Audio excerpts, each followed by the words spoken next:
Day to day news Bharat में मैं श्रेया शर्मा आपका स्वागत करती हूं। हम वादा करते हैं कि पूरी निष्पक्षता के साथ पत्रकारिता करेंगे और फील्ड में कोई भी हमारा रिपोर्टर किसी भी प्रकार का उपहार या विज्ञापन स्वीकार नहीं करेगा और ना ही किसी को ब्लैकमेल करेगा। हम दबे कुचले लोगों की आवाज बनते आए हैं और आगे भी बनेंगे। साथ ही हम ऐसी कोई खबर नहीं दिखाएंगे जिससे हमारी भोली भाली जनता मूर्ख बने या उन्हें किसी भी प्रकार का कोई धोखा मिले। हम लोकतंत्र के चौथे स्तंभ को मजबूत करने की पूरी कोशिश कर रहे हैं। अब बात करते हैं खबर की जो हरियाणा के अंबाला से सामने आ रही है। पीएम नरेंद्र मोदी की मन की बात का ताजा एपिसोड आज पूरे देश के साथ साथ हरियाणा में भी उत्साह के साथ सुना गया, जहां अंबाला में हरियाणा के सख्त प्रशासक और वरिष्ठ नेता कैबिनेट मंत्री अनिल विज भाजपा कार्यकर्ताओं और स्थानीय लोगों के साथ मौजूद रहे। वहीं आपको बता दें कि कार्यक्रम के दौरान यहां खास व्यवस्था की गई। बड़े एलईडी स्क्रीन और साथ ही तिरंगा और प्रधानमंत्री की योजनाओं पर आधारित पोस्टर के बीच सैकड़ों कार्यकर्ता मोदी के संबोधन को ध्यान से सुनते दिखे। अनिल विज ने कहा कि प्रधानमंत्री हर महीने देश की जनता के दिल की बात सुनते भी है और देश के मन की बात कहते भी है। इसलिए मन की बात एक तरफा भाषण नहीं है, बल्कि जनता और सरकार के बीच भरोसे और संवाद का जीवंत पुल है। आज के एपिसोड में प्रधानमंत्री ने विशेष रूप से भारत के उभरते खेल परिदृश्य, युवा शक्ति की बढ़ती भूमिका और अंतर्राष्ट्रीय स्तर पर देश की शानदार पहचान बनने की दिशा में हो रहे सकारात्मक बदलाव पर विस्तार से चर्चा की। आपको बता दें कि उन्होंने कहा कि भारत का युवा आज हर खेल मैदान में परचम लहरा रहा है और खेलों के प्रति जागरूकता पहले से कहीं ज्यादा बड़ी है। प्रधानमंत्री ने याद दिलाया कि कुछ वर्षों पहले तक खेलों में भारत पिछड़ा माना जाता था, लेकिन अब ओलंपिक और पैरालंपिक उसमें भारतीय खिलाड़ी जिस तरह से रिकॉर्ड प्रदर्शन कर रहे हैं, वे इस बदली सोच और बदलती प्रणाली का प्रमाण है। और खेलो इंडिया जैसे कार्यक्रमों ने छोटे गांव से बड़े चैंपियन तैयार करने का रास्ता बनाया है। महिलाओं की भागीदारी जिस तेजी से बढ़ी है, वे नई पीढ़ी की साहस और क्षमता का संकेत है। ग्रामीण खिलाड़ियों में जो जज्बा देखने को मिलता है, वही भारत के भविष्य की तस्वीर है। और प्रधानमंत्री ने यह भी कहा कि खेल केवल पदक जीतने तक सीमित नहीं है, बल्कि खेल से जीवन में अनुशासन, टीम स्पिरिट और मानसिक और शारीरिक स्वास्थ्य जैसे मूल्य विकसित होते हैं, जो राष्ट्र निर्माण में महत्वपूर्ण भूमिका निभाते हैं। खेलों की चर्चा हो और हरियाणा का नाम ना आए, ऐसा हो ही नहीं सकता।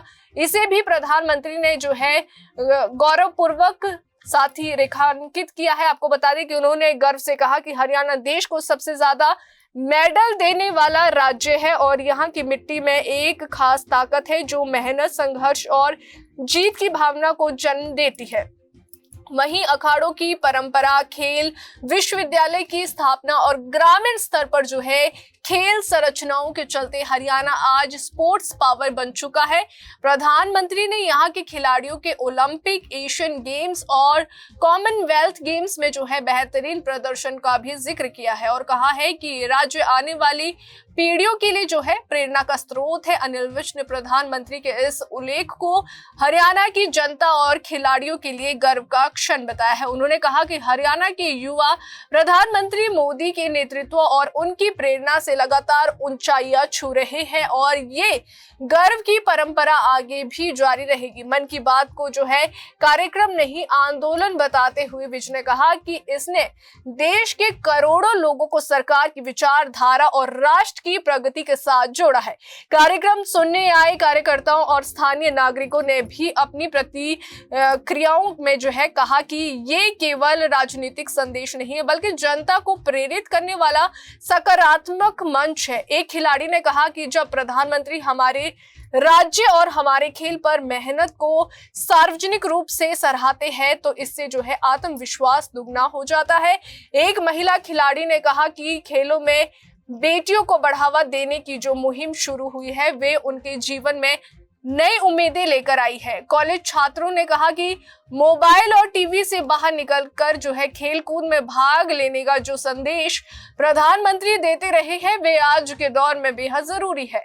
वहीं प्रशिक्षकों ने भी माना है कि जो केंद्र सरकार की नीतियों से जमीनी स्तर पर टैलेंट की पहचान और ट्रेनिंग सुविधाएं पहले से कहीं ज्यादा बेहतर हुई है। वहीं मन की बात 2014 से लगातार जारी है और 110 से अधिक एपिसोड पूरे कर चुका है। इसे 20 से अधिक भाषाओं में प्रसारित किया जाता है और देश के साथ साथ विदेशों में बसे भारतीय भी इसे सुनते हैं। इस कार्यक्रम में राजनीतिक से परे देश के विकास, संस्कृति, पर्यावरण संरक्षण, पर्यटक और स्टार्टअप, महिला सशक्तिकरण, स्वच्छ भारत मिशन, किसान आंदोलन, युवाओं की नवाचार कहानियां और अब खेलों में क्रांति जैसे विषयों को लगातार जगह मिलती है। प्रधानमंत्री देश भर के उन गुमनाम नायकों का जिक्र भी करते हैं जिन्होंने समाज को बेहतर बनाने में महत्वपूर्ण योगदान दिया है। यही वजह है कि मन की बात देश की सकारात्मक सोच और नई दिशा का प्रतीक बन चुका है। इसे लेकर कैबिनेट मंत्री अनिल विज क्या कुछ कहते हैं वो आपको सुनाते हैं। हर महीने की तरह प्रधानमंत्री जी देश की जनता के साथ रूबरू होते हैं और अनेकों ज्वलंत मुद्दे, भारत की उपलब्धियां और अन्य विषयों पर बात करते हैं। आज उन्होंने खेल और खिलाड़ियों के बारे में ज्यादा समय लगाया है और बताया है। यानी वो चाहते हैं कि देश का युवा सकारात्मक शक्ति लगाए और देश को मजबूत करे।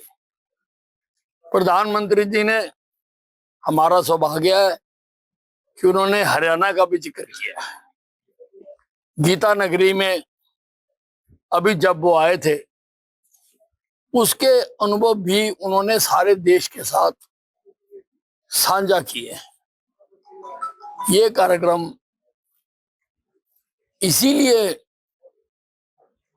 चल रहा है क्योंकि लोगों को सारे भारत का दर्शन कराया जाए।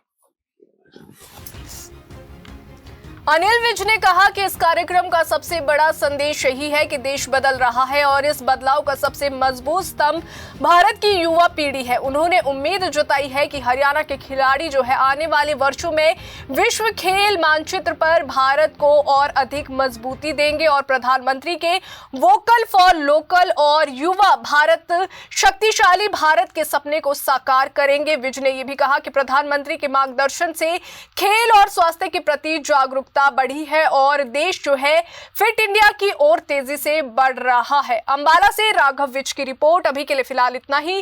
देश और दुनिया की ताजा खबरें जानने के लिए देखते रहिए day to day news Bharat और हमारे चैनल को लाइक और सब्सक्राइब करना ना भूलें।